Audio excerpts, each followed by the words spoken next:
Hi నమస్తే welcome to the Story Bazaar. నా పేరు దివ్య. ఈరోజు కథ ఆ అడవిలో పార్ట్ 5. మరి ఆలస్యం చేయకుండా కథలోకి వెళ్ళిపోదామా? వీడు చీకట్లోకి వెళ్ళినట్లేదు, ఆ చీకట్లో కలిసిపోవడానికి వెళ్తున్నట్టుంది అనుకొని గుండె మీద చేతులు వేసుకుని వణుకుతూ ఒక మూల ముడుచుకున్నాడు శ్రావణ్. గంటసేపు గడిచిన తర్వాత గోవింద్ మాత్రం ఇంకా ఆ చీకటి అడవిలో ముందుకు నడుస్తూనే ఉన్నాడు. ఎదురు ఏముందో కూడా అతనికి కనిపించడం లేదు. చుట్టూ ఎటు చూసినా ఆకాశమంత ఎత్తున్న పెద్ద పెద్ద చెట్లే ఉన్నాయి. ఆ చెట్ల మీద పక్షులు చేసే వింత వింత శబ్దాలతో ఆ అడవి మొత్తం హోరెత్తిపోతుంది. తనకి మాత్రం ఎంతసేపు నడిచినా ఆ అడవి నుండి బయటకు వెళ్లే దారి అస్సలు కనిపించడం లేదు. ఆ చీకట్లో తన ముందు ఉన్న పెద్ద బండరాళ్లను దాటుకుంటూ తాను ఎటువైపు నుండి వెళ్తున్నాడో శ్రావణ్కి దారి తెలియడానికి ఒక గుర్తు కోసం పక్కనే ఉన్న చెట్టు కొమ్మలని విడుచుకుంటూ ఎదురు వస్తున్న పొదలను తప్పుకుంటూ వస్తుండగా తన వెనకాలే వేగంగా ఆ చెట్లపై నుండి వస్తున్నట్టు చిన్న శబ్దం అయ్యింది. ఇంతలో తనని ఏదో వెంబడిస్తున్నట్టు తన వెనకాలే వేగంగా ఆ చెట్లపై నుండి వస్తున్నట్టు చిన్న శబ్దం అయ్యింది. అది విన్న గోవింద్ ఒక్క క్షణం అక్కడే ఆగి, రే శ్రావణ్, నువ్వేనా అది అని చుట్టూ చూస్తూ పెద్దగా అరిచాడు. కానీ వెనక ఉన్న చెట్లలోంచి మాత్రం ఎలాంటి సమాధానం రాలేదు. దాంతో గోవింద్కి మాత్రం భయంతో తన గుండెల్లో అలజడి మొదలైంది. తిరిగి శ్రావణ్ దగ్గరికి వెళ్ళిపోవాలనిపించింది. కానీ ఆ చీకట్లో ఎటుపోవాలో దారి గుర్తులేక, ఇక చేసేదేం లేక భయం భయంగానే మెల్లగా ముందుకు కదులుతూ ఆ అడవిలో వెళ్తూ ఉన్న తనకి ఇంతలో తన వెనక ఉన్న చెట్ల మధ్యలోని చీకట్లోంచి నేను నీ వెనకే వస్తున్నా అంటూ ఒక పాప స్వరంతో ఆ ప్రదేశం మొత్తం మోత మోగిపోయింది. ఆ గొంతు విని అప్పటి వరకు అక్కడ చెట్ల మీద నిద్రిస్తూ ఉన్న పక్షులు అన్నీ భయపడి ఒక్కసారిగా అవి అరుస్తూ పైకి ఎగిరి చెల్లాచెదురైపోయాయి.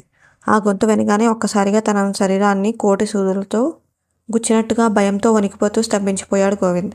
అసలే తను భయపడి చేస్తుంటే మళ్ళీ ఇంతలో చెట్ల మీద ఉన్న చివరి భాగం నుండి చాలా భయంకరంగా ఎవరో పాప అదే పనిగా నవ్వుతున్న శబ్దంతో ఆ ప్రదేశం మొత్తం ఒక్కసారిగా అట్టుడికిపోయింది. అది విన్న గోవింద్కి భయంతోనే ప్రాణాలు పోయేటట్టుగా ఉన్నాయి. ఇంకాసేపు కనుక ఇక్కడే ఉంటే తన గుండె ఆగిపోతుందేమో అనేంతలా భయపడుతూ ఉన్నాడు. నీ తల చాలా బాగుంది, అది నాకు కావాలి అంటూ అడవిలో నుండి ఈసారి ఒక భీకరమైన స్వరంతో అతి భయంకరంగా అక్కడ ఉన్న ప్రదేశం అంతా ప్రతిధ్వనించింది. ఆ సౌండ్ ఎంత దారుణంగా ఉంది అంటే అది విన్న గోవింద్కి తన చెవుల్లో నుండి రక్తం కూడా వచ్చేసింది. అది విన్నాక గోవింద్కి తన పరిస్థితి ఏంటో అర్థమైంది. ఇక నాకు చావు తప్పదేమో అనుకున్నాడు. చుట్టూ అంతా అడవి కనుచూపు మేరలో చుట్టూ చెట్లు, పుట్టలు, గడ్డి, రాళ్ళు తప్ప మనుషులెవరూ లేరు. మరో పక్క భయంతో తన ఒళ్ళంతా వణుకుతూ ఉంది. ఈ అడవిలో నేను ఎక్కడికి వెళ్ళినా, ఎంత దూరం పరిగెత్తినా టైం వేస్ట్. నేను ఎక్కడికి వెళ్ళినా అది నన్ను అస్సలు వదలదు. అరవింద్ గాడ్లా నేను కూడా ఇలా చావాల్సిందేనా అనుకుంటూ భయంతో ఏడుస్తూ కింద పడి కుప్పకూలిపోయాడు గోవింద్. ఇంతలో ఏదో వస్తున్నట్టు చప్పుడైంది. ఏదో తన పదునైన గోళ్లతో చెట్ల బరువును గోకుతూ ఉన్న సౌండ్ వినిపించి తుల్లిపడి మళ్ళీ పైకి లేచాడు గోవింద్. రాను రాను ఆ సౌండ్ తనకి దగ్గరగా వస్తూ ఉంది. తనకి కొంత దూరంలో ఉన్న చెట్ల మధ్యలో అలికిడి అవుతుంది. ఏదో కానీ మొత్తానికి వేగంగా సరాసరి గోవింద్ వైపే వస్తుంది. చావు చివరి అంచున ఉన్న గోవింద్ చుట్టూ చూస్తూ, అది నా చుట్టుపక్కల ఎక్కడో ఉంది, నన్ను ఖచ్చితంగా చంపేస్తుంది. ఇప్పుడు దీని నుండి నేను ఎలా బయటపడాలి అని అనుకుంటూ తీవ్రంగా ఆలోచిస్తూ ఉన్న అతనికి తన ఫ్రెండ్ అరవింద్ గాడి మాటలు గుర్తొచ్చాయి. అవును, వాడు చెప్పిన స్టోరీలో ఆ గొర్రెల కాపరి తన వెనక నుంచి వచ్చేదాన్ని చూసి భయంతో గట్టిగా అరుస్తూ పరిగెత్తాడు. ఆ సౌండ్ విని అది అతని వెనక పడకుండా వదిలేసింది అని వాడు చెప్పాడు. అంటే సౌండ్ అంటే దానికి పడదు. ఓ, ఇప్పుడు అర్థమైంది. దానికి కూడా ఒక వీక్ పాయింట్ ఉంది, అదే సౌండ్ అన్నమాట. ఇక చూపిస్తానేంటో అని తన గొంతంతా చించుకుని పెద్దగా అరుస్తూ తన శరీరంలో ఉన్న శక్తి మొత్తం కూడ తీసుకుని అక్కడి నుంచి ప్రాణభయంతో అడవిలో నుండి పరిగెత్తడం మొదలుపెట్టాడు గోవింద్. అతను అలా పరిగెట్టాడో లేదో వెంటనే తన వెనక నుండి ఇంకేదో పరిగెడుతూ తన వెనకే వస్తున్న శబ్దం వినిపించింది. అది విని భయంతో మరింత గట్టిగా అరుస్తూ ఊపిరి ఆగిపోయేదాకా అడవిలో ఇంకా వేగంగా పరిగెత్తాడు. అలా ఒక గంట పాటు పెద్ద పెద్దగా రంకెలు వేస్తూ ఏకదాటిగా అడవిలో ముందుకు పరిగెడుతూ ఉన్న తర్వాత ఆ అడవి అంచుకు చేరుకున్న గోవింద్కి అక్కడ తన ఎదురుగా పెద్ద జలపాతం ఒకటి పారుతూ కనిపించింది. దాన్ని చూసిన గోవింద్కి ముఖమంతా వెలుగుతో నిండిపోయింది. అరిచి అరిచి తన గొంతు మొత్తం నిప్పెడుతుంది. మరో పక్క ఆయాసం, అలసట తనని కృంగదీశాయి. ఇంకో పక్క పెద్దగా అరుస్తూ పరిగెత్తుకుంటూ రావడంతో తన గొంతు మొత్తం ఎండిపోయి బాగా దాహం వేస్తుంది. చిన్నగా ఆ జలపాతం దగ్గరికి నడుచుకుంటూ వెళ్ళి అందులోకి దిగి నీళ్లతో తన చేతికి ఒంటికి అంటుకున్న మట్టిని, రక్తాన్ని శుభ్రంగా కడుక్కొని కొద్దిగా నీళ్లు తాగిన తర్వాత అలసట తీరి మళ్ళీ తన ప్రాణం తిరిగి వచ్చినట్టు అనిపించింది గోవింద్. అమ్మయ్య, ఇక్కడ ఈ జలపాతం ఉందంటే ఈ చుట్టుపక్కలే ఇక్కడే ఎక్కడో ఏదో ఒక గ్రామం ఉండి ఉంటుంది. ఆ శ్రవణ్ గాడికి చిలక్కి చెప్పినట్టు చెప్పా నాతో వచ్చేరా అని. కానీ వాడు నా మాట వినలేదు. పాపం ఆ అడవిలో వాడు ఇంకెన్ని కష్టాలు పడుతున్నాడు. వాడిని కా దేవుడే కాపాడాలి అనుకుని శ్రావణ్ణి బాధగా తలుచుకున్నాడు గోవింద్. మరోపక్క ఇంకా అడవి మధ్యలోనే ఆ రాళ్లగుట్ట ఉన్న గుహలో ముడుచుకొని ఉదయం ఎప్పుడు అవుతుందా అని ఎదురు చూసి చూసి మంచి నిద్రలోకి జారుకుని ఉన్నా నువ్వు అతని మాట వినాల్సింది అంటూ ఒక పాప గొంతుతో ఆ అడవి భయపడేంతలా ఆ ప్రదేశం మొత్తం వినిపించింది. ఆ గొంతు విని భయంతో ఒక్కసారిగా తుల్లిపడి నిద్రలేచాడు శ్రావణ్. వెంటనే ఆ గుహ నుండి బయటకు వచ్చి తన చుట్టుపక్కల ఉన్న ప్రదేశం మొత్తం జాగ్రత్తగా చూశాడు. చుట్టూ దట్టంగా కమ్ముకున్న మంచు చీకటి తప్ప ఇంకేం కనిపించలేదు అతనికి. ఇంతలో శ్రావణ్ నన్ను కాపాడరా, చాలా భయం వేస్తుందిరా అంటూ ఎదురు ఉన్న చీకట్లోంచి గోవింద్ గొంతు వినిపించింది. అది విన్న శ్రావణ్, అరే గోవింద్, అది నువ్వేనా? ఏమైంది? భయపడకురా, నేను వస్తున్నా అంటూ అటువైపుకి పరిగెత్తడం మొదలుపెట్టాడు. త్వరగా రారా అంటూ ఆ చీకట్లోంచి గోవింద్ గొంతు వినిపిస్తూనే ఉంది శ్రావణ్కి. వచ్చేస్తున్నా మావా, నీకేం కాదు అంటూ అలా చాలాసేపటి వరకు ఆ గొంతుని అనుసరిస్తూ పరిగెడుతూ ఉన్న శ్రావణ్ ఆ గొంతు మాత్రం ఉన్నట్టుండి అతను ఒక చెట్టు దగ్గరకు రాగానే అది ఆగిపోయింది. అప్పటి వరకు వినిపించిన గోవింద్ గొంతు ఉన్నట్టుండి వినిపించకపోవడంతో అక్కడే నిలబడి అలుపు తీర్చుకుంటూ, అరే గోవింద్, ఎక్కడున్నావురా? నువ్వు బాగానే ఉన్నావా అంటూ పెద్దగా అరిచాడు శ్రావణ్. నేను ఈ చెట్టు వెనకాల ఉన్నాను అంటూ అక్కడ ఉన్న చీకటి కూడా భయపడేలా ఓ గొంతు మళ్ళీ వినిపించింది శ్రావణ్కి. అది వినగానే భయంగా వెనక్కి తిరిగి అక్కడ ఉన్న చీకట్లో ఆ చెట్టు వైపుకి టార్చ్ వేసి చూసిన శ్రావణ్కి అక్కడ ఉన్నదాన్ని చూసి గొంతుల నుండి మాట బయటకు పెగల్లేదు. అక్కడ తన ముందు మర్రి చెట్టు ఒకటి చాలా ప్రకాశవంతంగా వెలుగుతూ చాలా భయంకరంగా ఉంది. ఆ చెట్టు నిండా మనిషి పుర్రెలు ఎముకలు వేలాడుతూ ఉన్నాయి. అతన్ని భయపెడుతున్న మరొక విషయం ఏంటంటే ఆ మర్రి చెట్టుని దాని వెనక వైపు నుండి ఎవరో గట్టిగా పట్టుకున్నట్టు ఆ చెట్టు చుట్టూ చేతులు కనిపిస్తున్నాయి. కానీ అక్కడ కనిపిస్తున్నది 2 చేతులు కాదు, 6 చేతులు. ఆ దృశ్యాన్ని చూసిన శ్రావణ్ భయంతో తనకు తానే నాకు చావు త్వరగా వస్తే బాగుండు అనేంతలా భయపడ్డాడు. అలా భయపడుతూనే, హే ఎవరు నువ్వు? ఇక్కడ ఏం చేస్తున్నావు? ఈ అడవిలో ఎందుకున్నావు అన్నాడు. అలా అతను అన్నాడో లేదో వెంటనే నాకు ప్రాణం లేదు అంటూ అతని వెనక వైపు ఉన్న చెట్ల మీద నుండి ఒక గొంతు మరింత భయం కొల్పేలా వినిపించింది. అది విన్న శ్రావణ్కి 2000 మెగావాట్ల కరెంట్ షాక్ కొట్టినట్టుగా భయంతో బిగుసుకుపోయాడు. ఇక్కడ అసలు ఏం జరుగుతుందో అని భయం నుండి తేరుకునే లోపే అంతలోనే తన భుజం మీద ఏదో కారుతూ పడింది. భయంతో చిన్నగా భుజం వైపుకి టార్చ్ వేసి శ్రావణ్కి తన భుజం మీద రక్తం పడుతూ ఉండడం కనిపించింది. ఆ రక్తం కూడా పైన చెట్ల మీద నుండి పడుతుండడంతో తన చేతిలో ఉన్న టార్చ్తో మెల్లగా తలపైకి లైట్ని పైన చెట్ల వైపుకి వేశాడు. ఆ చెట్టు చిటారున తలలేని మొండంతో ఒక పాప రక్తంలో పూర్తిగా తడిచిపోయి ఆ చెట్టు కొమ్మ మీద అటు ఇటు తిరుగుతూ ఉంది. ఆ అడవిలో అంతటి భయంకర దృశ్యాన్ని చూసిన శ్రావణ్కి భయంతో గుండె అక్కడికక్కడే ఆగినట్టు అయింది. వెంటనే భయంతో పెద్దగా అరవబోతుండగా ఆ చెట్టు మీద అప్పటి వరకు తిరుగుతూ ఉన్న ఆ తలలేని మొండం వెంటనే పైనుండి శ్రావణ్ మీదకి దూకేసింది. 30 నిమిషాల తర్వాత అడవిలో ఉన్న పక్షులన్నీ ఒక్కసారిగా గోలగోలగా అరుస్తూ పైకి ఎగిరిపోవడంతో ఆ శబ్దానికి జలపాతం దగ్గర తన ఒంటి మీద ఉన్న మట్టి మొత్తం శుభ్రంగా కడుక్కుంటూ గోవింద్ తన వెనకే ఉన్న అడవి వైపుకి చూశాడు. అక్కడే అడవి మొత్తం చీకటి కమ్ముకున్న కారు చీకట్ల మధ్య మరింత భయం కొల్పేలా కనిపిస్తూ ఉంది. తన శరీరం మొత్తాన్ని శుభ్రంగా కడుక్కొని ఒడ్డుకు వచ్చిన గోవింద్కి, మావా గోవిందా అంటూ శ్రావణ్ గొంతు వినిపించింది. అది విన్న అతను, రే శ్రావణ్, నువ్వేనా అది? ఎక్కడ ఉన్నావురా అంటూ పిలిచాడు గోవింద్.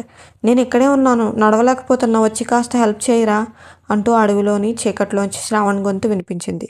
అది విని కంగారుగా, రే ఎందుకు నడవలేకపోతున్నావు, నీకేమైంది అంటూ అడవి వైపుకి 4 అడుగులు ముందుకు వేసిన గోవింద్కు ఏదో తేడాగా అనిపించి అక్కడే ఆగిపోయాడు.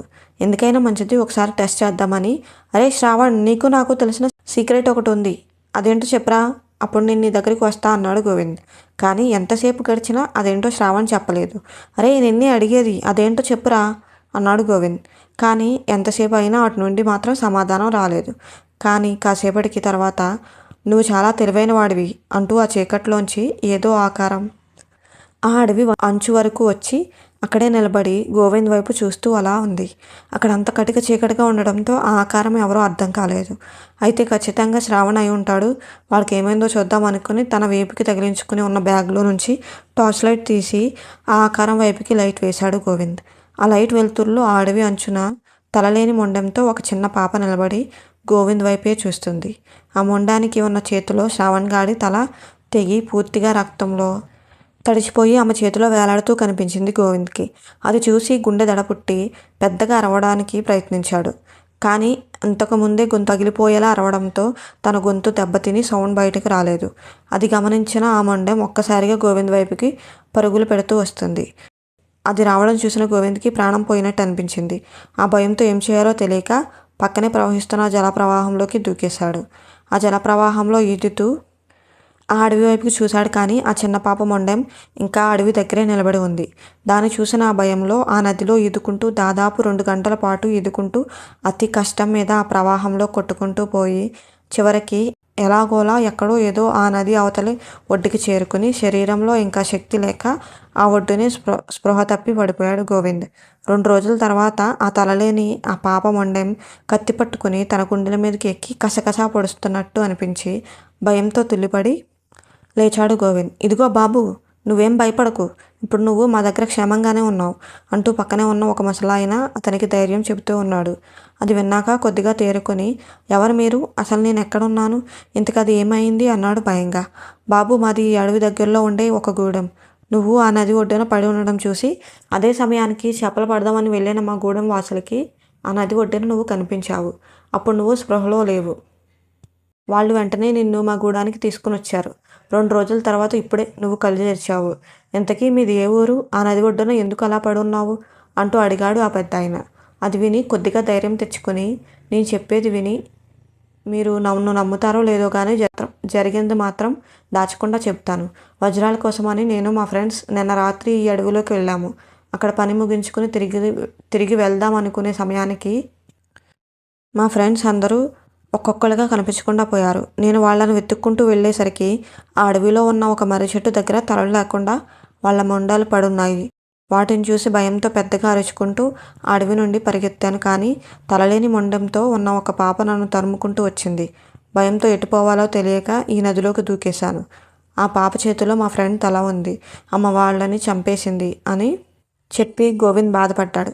ఓ, మీరు కూడా అడవికి బలయ్యారనమాట. నువ్వు చాలా అదృష్టవంతుడివి. దాన్ని చూసి కూడా నువ్వు ప్రాణాలతో బయటపడ్డావు. నీకున్న అదృష్టం మీ ఫ్రెండ్స్కి లేదు, అందుకే వాళ్ళు చనిపోయారు. ఇంకోసారి అడవిలోకి వెళ్ళకు అన్నాడు కోపంగా ఆ ముసలాయన. వామ్మో, చస్తే మళ్ళీ జీవితంలో అటువైపుకి వెళ్ళను, ఎందుకంటే ఇప్పుడే చచ్చి బ్రతికాను. కానీ నాకు సందేహం, ఆ అడవిలో అసలు అదేంటి, ఎందుకు అది అందరినీ అంత దారుణంగా వేటాడి మరీ చంపేసి తలలు వేరు చేస్తుంది? మీకు అడవిలో ఉన్న దాని గురించి ఏమైనా తెలుసా అని ఆ ముసలాయన్ని అడిగాడు గోవింద్. ఆయన తన గొంతుని సవరించుకుంటూ మెల్లగా, తెలుసు బాబు, బాగా తెలుసు. నీకు అదేంటో తెలియాలి అంటే ముందు దాని గతం గురించి తెలియాలి. సుమారుగా 17 సంవత్సరాల క్రితం ఒకరోజు రాత్రి ఎక్కడి నుండి వచ్చిందో తెలియదు కానీ ఆ అడవిలో నుండి ఒక పాప నడుచుకుంటూ సరాసరి మా గూడానికి అంత రాత్రిపూట ఏడుస్తూ వచ్చింది. అడవి జంతువుల బారి నుండి మమ్మల్ని మేము కాపాడుకోవడానికి ప్రతిరోజు రాత్రి ఒక 5గురిని మా గూడానికి కాపలాగా ఉంచుతాము. ఒకవేళ అడవి జంతువులు వస్తే వాళ్ళు మిగిలిన వాళ్ళని నిద్రలేపి అప్రమత్తం చేస్తారు. ఎప్పట్లాగే ఆ రోజు కూడా మా గూడెం వాసులు కొంతమంది రాత్రిపూట కాపలాగా ఉన్నారు. ఆ సమయంలో ఆ చిన్న పాప ఏడుపు విని వీళ్ళు భయపడి ఏదో వచ్చింది, లేవండి లేవండి అంటూ మా గూడెంలో నిద్రపోతున్న అందరినీ లేపారు. మేమంతా ఉలికిపడి మా ఆయుధాలు తీసుకుని బయటకు వెళ్ళి చూసేసరికి అక్కడ ఆ పాప ఒక రాయి మీద కూర్చొని ఏడుస్తూ కనిపించింది. ఆమె అసలు ఎక్కడి నుండి వచ్చిందో తెలియక ఆమె అసలు ఎవరు, ఏంటి, ఆమె తల్లిదండ్రులు ఎవరు అని తెలుసుకోవడానికి మేము చాలా ప్రయత్నించాము. కానీ ఆమె అసలు మాకు ఏమీ చెప్పలేదు. అలా ఏడుస్తూనే ఉంది. సర్లే, పాప ఆ చీకటిని చూసి బాగా భయపడి ఏడుస్తుందేమో, తర్వాత అడుగుదాంలే అని మేము కూడా తనని ఇంకేం అడగలేదు. మరి ఆ పాప ఎవరు, ఆ పాప ఎందుకు అలా ప్రవర్తిస్తుంది తెలుసుకోవాలంటే నెక్స్ట్ ఎపిసోడ్ వినాల్సిందే. కథ నచ్చితే లైక్ చేసి, కథ ఎలా అనిపించిందో కామెంట్ చేసి చెప్పండి. అలాగే ఇలాంటి మరిన్ని కథల కోసం మన ఛానల్ని తప్పకుండా సబ్స్క్రైబ్ చేయండి. Thank you for listening.